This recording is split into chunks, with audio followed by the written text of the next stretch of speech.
that experience is helpful in getting around the bureaucracy and the internal arcane rules that can stop any great movement. And there's little question that you have to have experienced, knowledgeable, intelligent people. I don't necessarily think, though, that you have to have paid the dues across the board. A classic example, Ted Cruz, Ron Johnson, Senator Ron Johnson up in Wisconsin, all these novices that came out of nowhere. And they came from business, they came from other successful lives, but in fact they essentially did not pay any of the traditional dues, and they may very well be the leaders of our party going forward. And another classic example, I think certainly someone I know you do extremely disagree with, but President Obama, who essentially came out of nowhere and is now will finish up as a two-term president. I think he's kind of proving that experience is a really beneficial thing. Well, you may disagree with him, but certainly the people on the left do not. Certainly the people in the media think he's the greatest president ever, and certainly 60% of the elected of the folks who have been polled recently, 60% have a positive opinion of Obama. So I don't, you don't. Yep. But in terms of those who've been elected, there is a need, and I think this is maybe the ultimate problem that Republicans have is there is this belief nationally, and certainly I know that there are people, one of whom is sitting next to me in the studio, who believe that paying your dues and coming up through the traditional ways is by far and away not just the preferred way, but we must do our best to, and it demonizes the wrong term, but to make sure that those people who haven't come through the normal channels are marginalized. I disagree with that tremendously. Clearly here in Muskegon County, where we have not one single county-wide Republican elected. We have two county commissioners, but they are, in fact, the very definition of rhino, as they have not just voted a lot with the Democrats, they have voted with the Democrats 100% of the time on every one of the union contracts and about 99+% of the time on every other spending item. But beyond that, we have no state rep. We do have a state senator, but of course that's not just Muskegon County. So it's pretty clear to anybody who's examined Muskegon County, and I know we speak to more than just the county here, but anyone who has looked at the success levels, and I've been a 25-plus year member of the Muskegon County Republican Party, how successful have we been in these last 25 years in bringing the message, and then that message ultimately being well enough articulated that Republicans are going to be elected to county-wide offices? We have been absolutely as unsuccessful as is possible. I think that's very true, but I hesitate a little bit as to the reasoning. I think some of these things you can put on a chart and watch the pendulum go back and forth fairly consistently over a long period of time. And one of the things I was saying early on is that I really caution people not to be reactionary with populist politics, meaning I guarantee you there was a point in the Muskegon history where that wasn't the case, and there will be a point again where what is not the case, because the pendulum seems to always go back and forth. But you mentioned Obama, and one of the things I agree with that Obama said, it was back in 2004, he was asked if he was ever going to run on a national, if he would be a candidate on the coming national ticket, and he said very candidly, no. I think that a person ought to have the experience and the ability to do the job before they apply for it. And he also said, and if I were going to do that, I'd have to, for all practical purposes, start right now. Well, history shows that that's probably exactly what he did do, and I'm not sure I know who convinced him that experience doesn't matter, but I think the folks in Benghazi would agree that experience does matter. But that's a separate topic. What concerns me, speaking of Democrats, is right now, while we have this infighting, regardless of what side you're coming down on, the Democrats are absolutely frothing at the mouth with excitement. And anybody that scans the blogosphere, hops from one progressive or socialist, whatever they want to refer to themselves, blog to a next, they are genuinely excited at the idea that we've got such vitriol attitude going on within the Republican Party. Mike, Democrats froth at the mouth at the drop of a snowflake. You got me, Jim. The fact that they froth is hardly news, and they do froth endlessly. I would hope, much can be made about primary battles. People seem to forget that Obama and Hillary Clinton had a very heated battle. As a matter of fact, one where the Obama camp even accused the Clintons of being racist. And needless to say, after that battle was over, the groups got together and worked together. I suspect, as a matter of fact, I can almost guarantee that will be the case in Michigan after this election, unless the powers that control the Michigan State Party do what they did 2 years ago, where they made last-minute changes that took away, in the rules, that took away the options that were previously available up until that moment. They changed those rules during the party convention. If they do it in a fair manner, I think you will see a coming together. I hope you're right, but I will say to the folks that were put out by that, first off, I'm on their side on that topic. But the nature of the bylaws and how elections work within the political party, those folks that made those decisions would have been out by attrition anyways. So I don't know that tearing the party apart in an effort to get rid of people that'd be gone is a wise thing. But, Jim, we're going to slip to a break, and, folks, we'll be right back on this hot topic. You're listening to News Talk 1090, WKBZ. Be a survivor, not a statistic. Renegade River in Spring Lake has new and used handguns, hunting guns, sporting goods, and survival gear. Protect your rights and your freedom. Ask about their CPL classes. Renegade River, next to the police station at downtown Spring Lake. I'm not sure exactly when it happened, but at some point, in millions of businesses worldwide, email went from being a productive tool to clogging up the workplace. Inboxes full, losing track of communications, multiple versions of documents floating all over, calendars not updated. When this happens, accountability and productivity are lost. So here's my solution. For businesses large or small, try Podio.com. With Podio by Citrix, you and your teams, wherever they're located, will be able to manage projects, team communication, and workflow from one easy-to-use platform, allowing you to work the way that you want to. With Podio, you have total flexibility to customize your collaborative workspace to manage your projects. Plus, you can work from any mobile device with the free Podio apps. Email overload, gone. Document chaos, gone. I know of companies no longer using internal email because they're now using Podio. Try Podio free. Sign up at Podio.com. Set up your workspace and invite your team. Podio.com. Hi, everyone. Jay Farner here with Quicken Loans. Today's mortgage rates are just about the lowest that we've ever experienced. But because these super low rates fluctuate, Quicken Loans has a great new way for you to find out what the current mortgage rate is for a 30-year fixed-rate mortgage right this instant. Just pick up your mobile phone and text the word RATES to AMAZE. Text RATES to 26293 to see the latest mortgage rate on a 30-year fixed-rate mortgage. Again, simply text RATES to AMAZE. That's RATES to 26293. At Quicken Loans, we always provide you with the latest technology designed to give you an amazing mortgage experience. Maybe that's why for 3 years in a row now, J.D. Power & Associates has ranked Quicken Loans highest in the nation in customer satisfaction for primary mortgage origination. Again, text RATES to AMAZE 26293 and discover for yourself why Quicken Loans is engineered to amaze. Standard text messaging rates apply. For J.D. Power & Associates award information, visit jdpower.com. Equal housing lender. Licensed in all 50 states. NMLS number 3030. Renegade River in Spring Lake wants to buy your used handguns and hunting guns. Renegade River, your hunting, camping, and survival store. Stop in and check out their new and used firearms, sporting goods, Army and Navy supplies, and survival gear. Downtown Spring Lake, next to the police station. The Talk of Muskegon. News Talk 1090, WKBZ.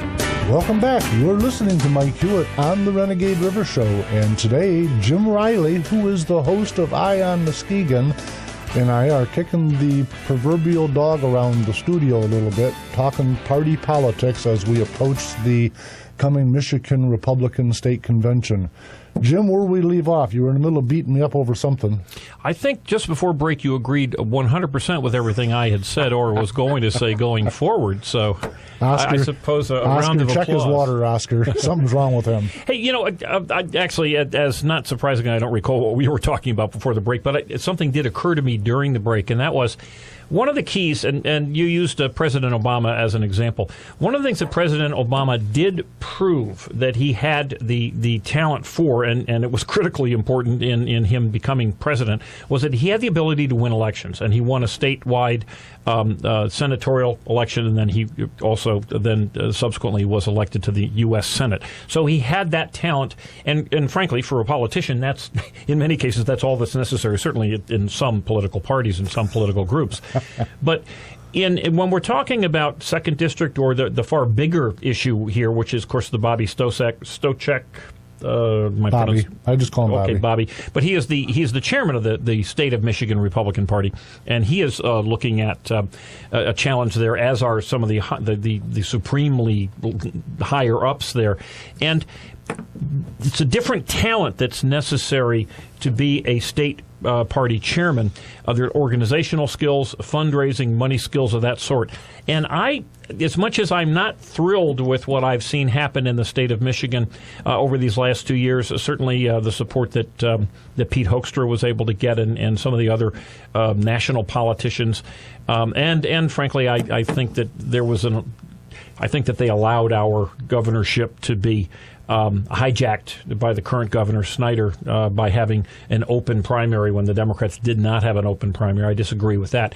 Nonetheless, we cannot just elect a good person who's got a good ability to speak unless we know that they have those organizational skills. And I'm not so sure, and I'm not saying I'm against it, but I'm not so sure that it's been proven that the challengers to the current party management, if you will, have those skills. I got to tell you, I when I look at party politics in general, if it's run right, it is not ideological. I know that sounds contrary to rationale, but what a party really is it's a candidate electing machine. And I think what a lot of folks don't realize, and I can tell you having been a candidate, because the electorate truly is not paying a lot of attention, it takes a lot of money to get a candidate's name out, much less a message. Yes. You know, the folks that are on the inside and we're the ones doing literature drops and all that, it's a little bit frustrating for us because we're thinking, how superficial of you. You're running on 2 or 3 key points and there's fires are burning all around us and you're talking about legalizing marijuana or whatever the particular topic is for the given candidate. It's a little bit frustrating, at least for me. But having been a candidate, as I said, the reality of it is it takes, even in a state house district, some of the candidates have spent up into the $150,000 range.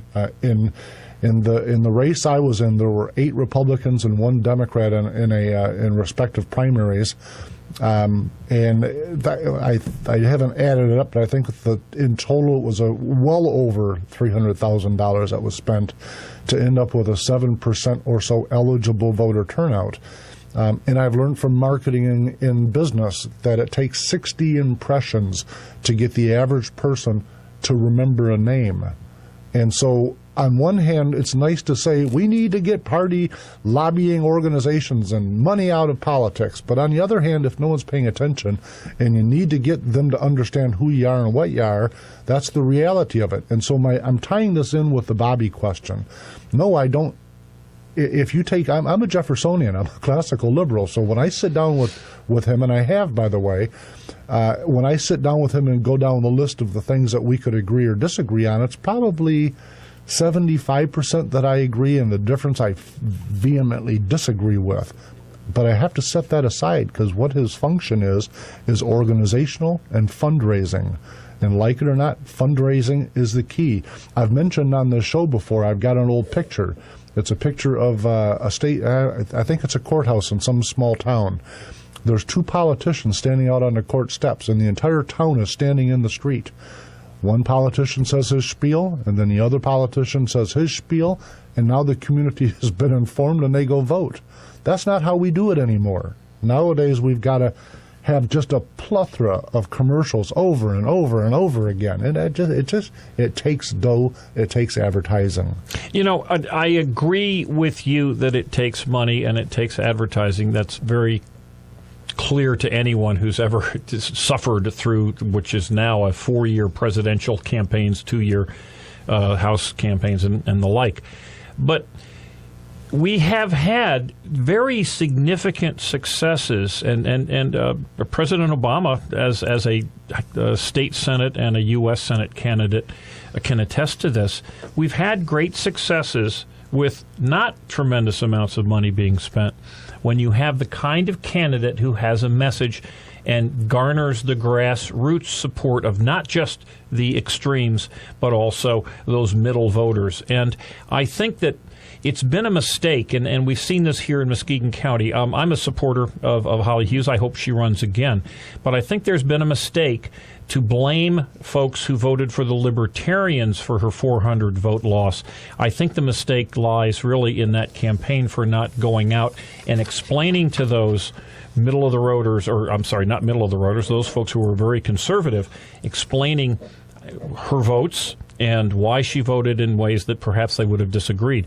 I think that it makes far more sense to act like a Reagan Republican than what we've seen lately, where you feel you have to buy the campaign, and certainly Governor Romney has, to my way of thinking, proven this.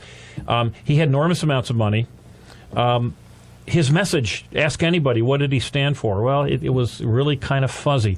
The same thing with Senator Hansen, our Republican Senate candidate, coming up in about a year and a half now. Give us a reason to vote for you. Senator Ted Cruz in Texas was absolutely opposed, top to bottom, by the Republican establishment in the state of Texas, an otherwise very conservative state.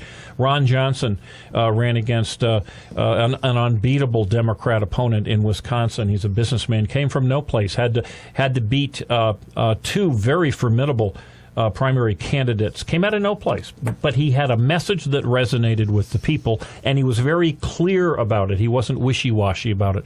I'm all for raising money. And it's a critical, as you suggested, if you're going to be the manager, if you're going to be the leader of the Michigan Republican Party, and I would say if you're going to be at least an effective leader in the 2nd District, you have to have those managerial skills and those fundraising, if not skills, certainly the connections and the relationship to those people who can help you raise the funds. But if we're going to take those same funds and we're going to dump them on the same type of losing campaigns that we've had, or losing candidates that we've had, then that's a mistake. One of the things that I've just turns me off so often is that Republican candidates are afraid to meet with their Republican constituents. I can understand you don't want to go into a big room full of union people. That might be putting off. But if you're afraid to go into a room of Republicans and say, this is why I voted for this, then you've got a real problem. That's what we have here to a certain extent in the 2nd District, to a very large extent here in Muskegon County.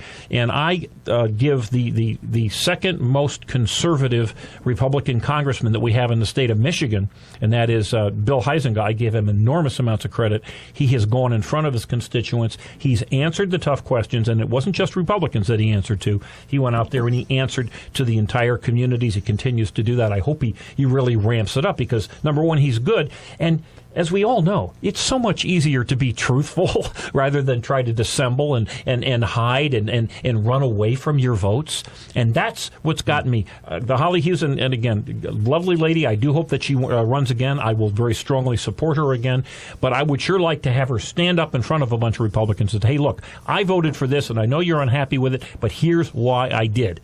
And maybe I made a mistake, maybe I'll go forward, or maybe I'll be able to convince you that I was correct. Jim, you got a lot of things on the table, so let me try to remember point by point. That's why I did so many. Wow, just a plethora. Here's the problem as I see it. If we use a litmus test to say Holly was too liberal, I've heard that a lot, by the way. I have also. Who cares if she won? She's too liberal. Here's the problem with that. The people that will make that statement, first off, they're the same ones that are trying to, in my view, tip over the Republican Party right now, but that's another topic. We'll get to that again.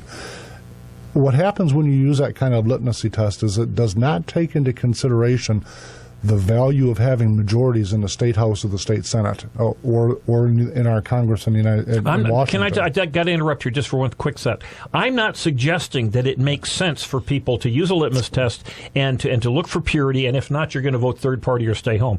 I am suggesting that the candidate must understand that very strong, fervent belief does lie in the hearts of so many conservative Republicans in our state, and it's up to the candidate to bring them in, not for all the rest of them to just shut up and say, okay, the candidate's not going to address me, the candidate's not going to answer my questions, but I'm still going to vote for them because that's the best of a bad choice. I gotta tell you, I'm kind of disappointed because we actually agree. And where I'm going, I know it's terrible. Time for a commercial, maybe. Jesus. Here's where I'm going with this. I want to give you an example, and again, I've known Holly for a fair number of years. I support her because of what I've already said. This is a really marginal district. As do I. And I don't think it's appropriate to say, are you the most right-wing person in Lansing? And if you're not, we're going to throw you out, because that's not what her district is. That's not who elected her. So that would be my personal litmus test and not the district's litmus test, which is vastly more important. Now, having said that, a couple weeks ago we had the chair of the Libertarian Party on, and we kicked around what you brought up a little bit ago. Who was that? What was her name? Was she the state chairman, or was she the Deneen? I think Deneen. It doesn't matter. But was she local? No, she's the chairperson of the state Libertarian Party. Okay, great. Okay, she was our guest. At any rate, one of the things that her and I kind of debated, well, it wasn't heated, but kind of talked about, was exactly the race with Holly Hughes. I've known Nick Sundquist, the Libertarian candidate, for a very long time. I consider him a very dear personal friend. Having said that, Holly actually lost by 333 votes. He lost with 1,800 and some votes. Forget the math. Set the math aside for a minute. And Holly, I'm sorry I'm going to say this, but I offered for Holly to come on this show. I don't want to overappraise myself, but I was the chair of the Republican Liberty Caucus. I know a few libertarians. She lost by 333 votes and told me no about coming on the show. Now, the comparison to that is Bill Huizenga has been a guest on the show and likely will be again, knowing that my audience does not necessarily equivalent to his constituency in total. But he's, to your point, he's brave enough, he's enough of frankly a good politician to know that he needs to answer to everybody, and that's what he comes on the show for. So I'm saying I think Holly lost that race. The other candidate didn't win. Well, I agree, and I wouldn't just, we were talking Holly because she was, as you say, she was in a tight race.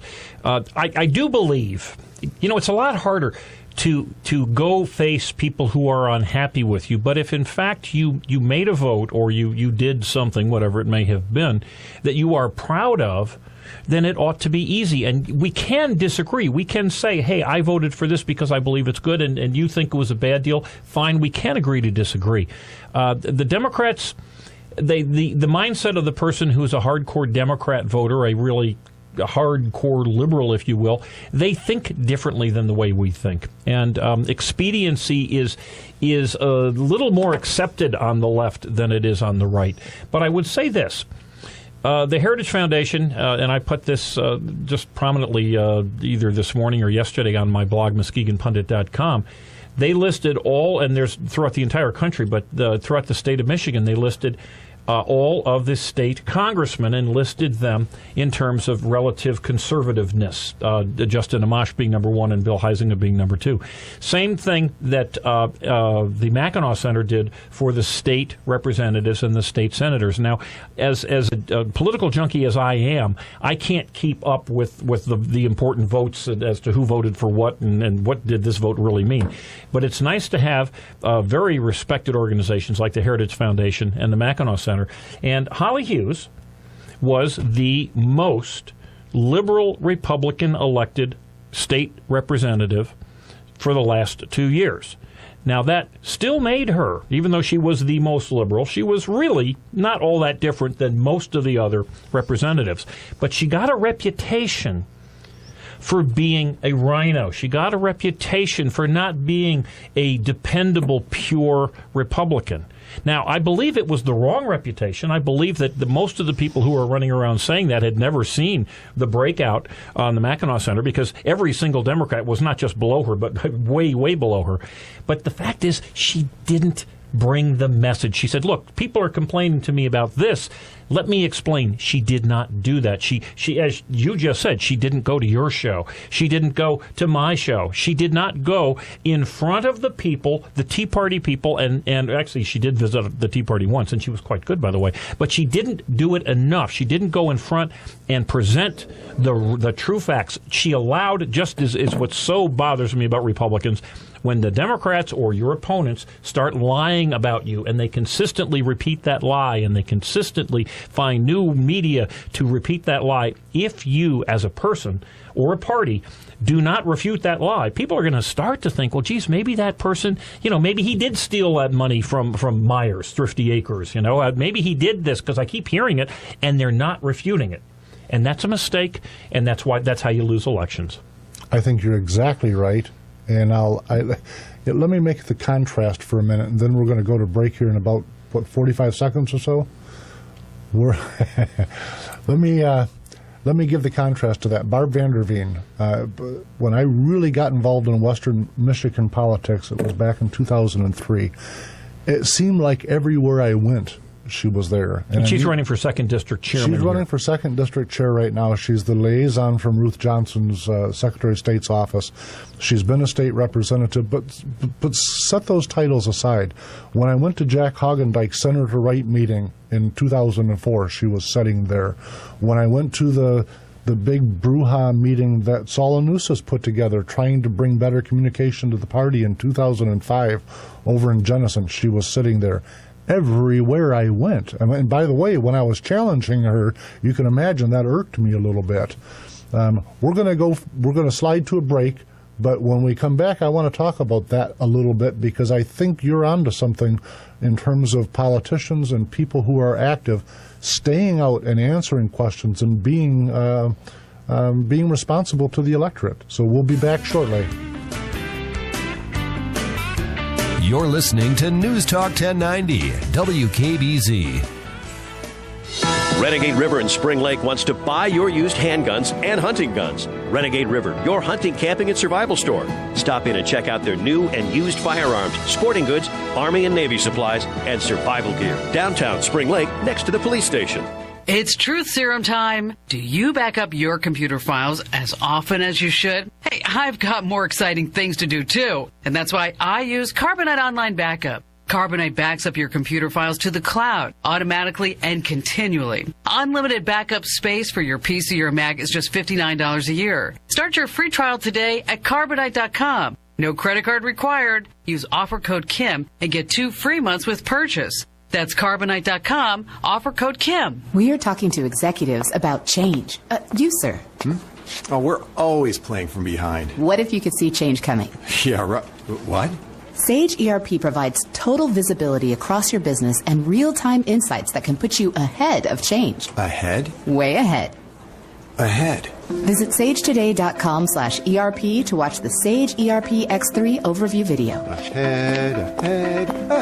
That's sagetoday.com/ERP. Be a survivor, not a statistic.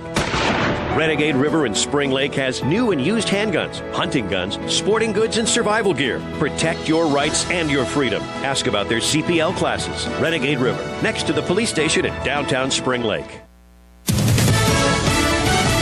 Fox News Radio, I'm Karen McHugh. The sequester wide-ranging spending cuts aimed at trimming the federal budget due to kick in March 1st. While GOP Congressman Paul Ryan predicts they'll go through, the White House Chief of Staff says it doesn't have to be that way. The question the president is asking is, why don't we take a step back? Let's fix this in the kind of balanced way the president has proposed and the Senate Democrats have proposed, with a reasonable amount of spending cuts and a reasonable amount of revenue raises. Dennis McDonough was in ABC's This Week. So was Paul Ryan, who countered that raising taxes is the wrong way to go. Taking tax loopholes, what we've always advocated are necessary for tax reform, means you're going to close loopholes to fuel more spending, not to reform the tax code. Upon returning from the current recess, Congress will have just 5 days to come up with a solution. In Bryan, Texas, 2 firefighters are dead, 2 injured after battling a blaze at a lodge. Fox News, we report, you decide.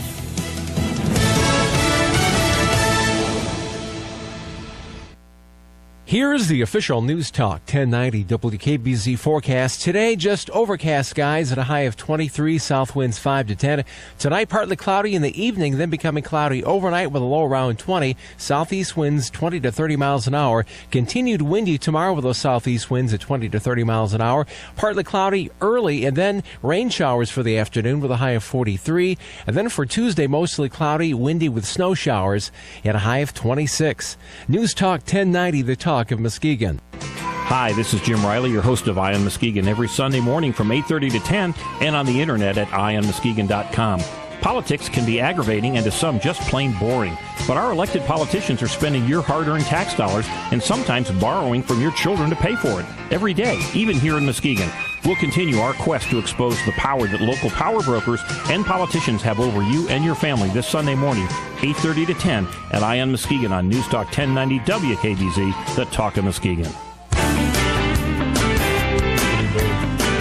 Welcome back. You're listening to Mike Hewitt on the Renegade River Show. And yes, we are in the studio with Jim Riley from Ion Muskegon. Wow, is he on fire today. Hey, anyways, you lit back. the fuse, dude. We're talking party politics.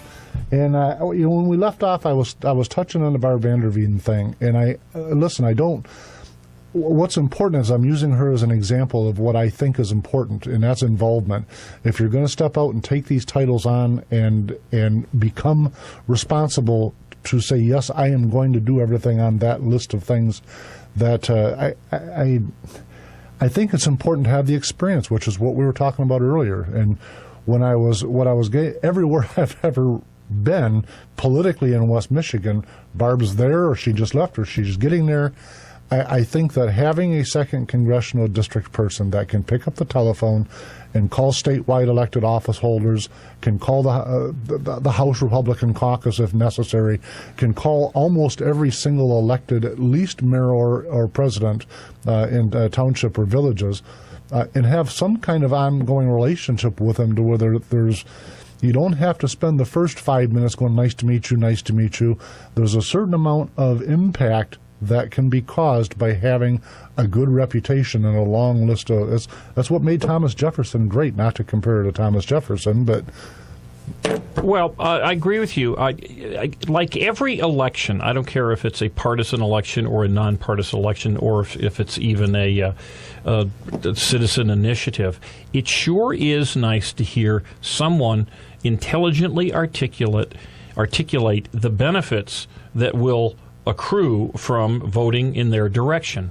And I would imagine that the person, it's Isaac Asimov or someone who's running against Barb Vanderveen, it would be nice, and I have yet to hear it. Jim, I don't think it's Isaac Asimov. I'm just guessing. Well, it doesn't. It's Isaac something. It could be like Newton or...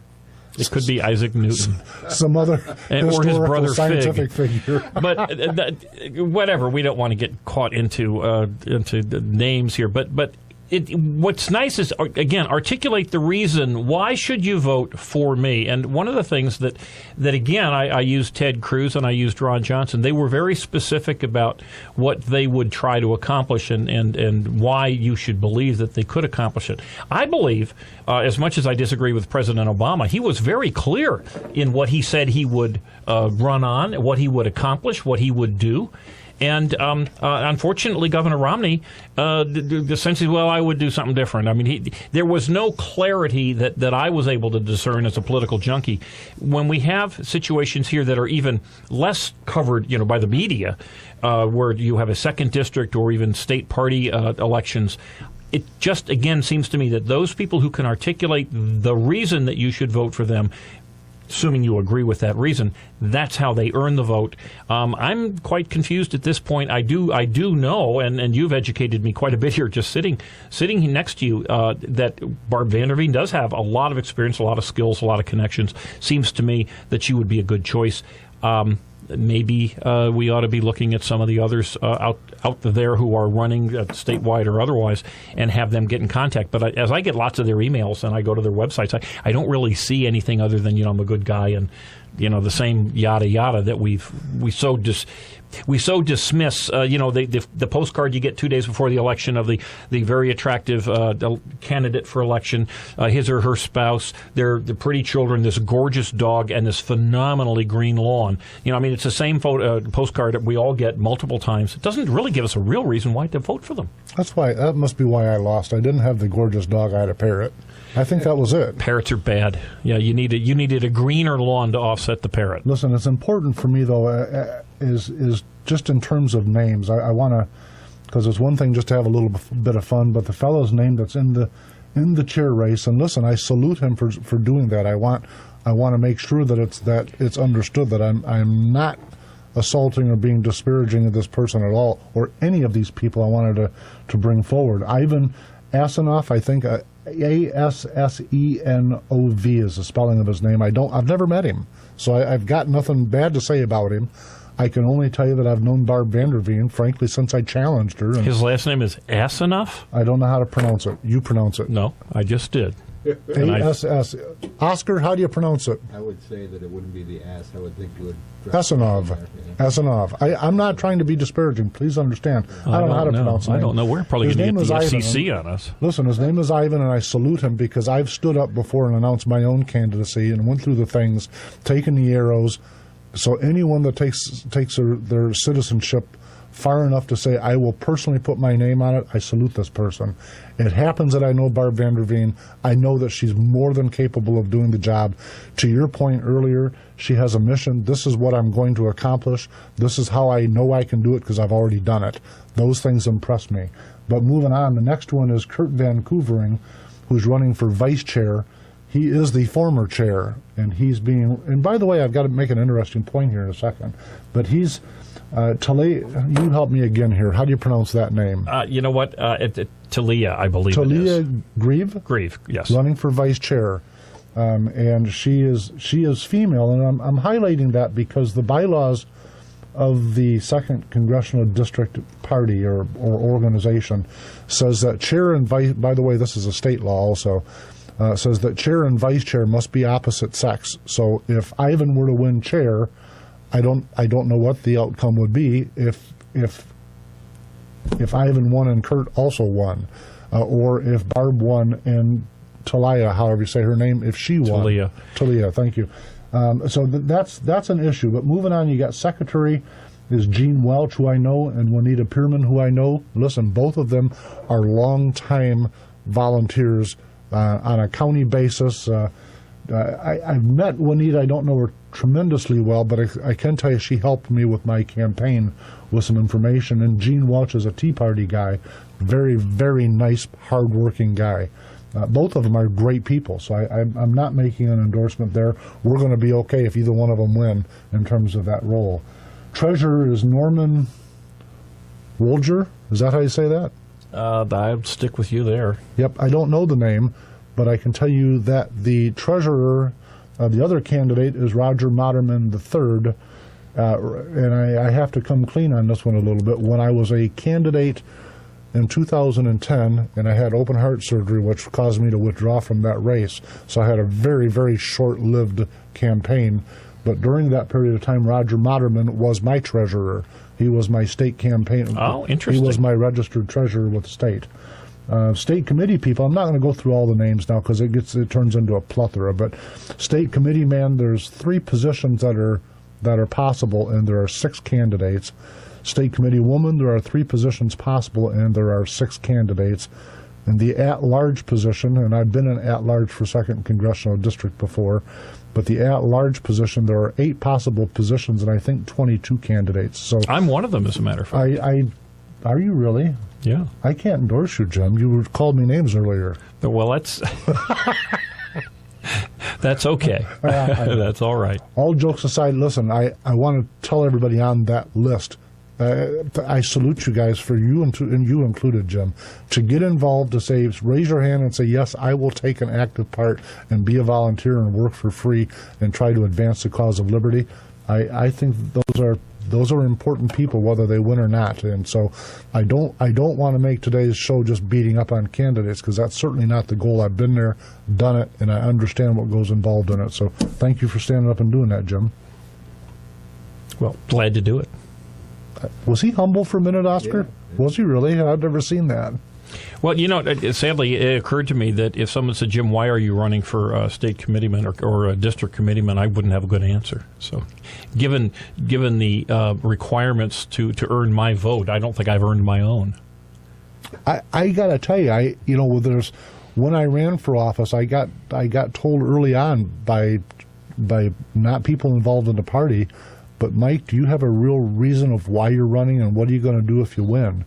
And it really causes a person to sit down and do some personal self-reflection. It's really, really a huge question, especially, and it's why I'm endorsing a lady that I ran against years ago, because A, she was able to say, yes, Mike, I have a plan, and this is it.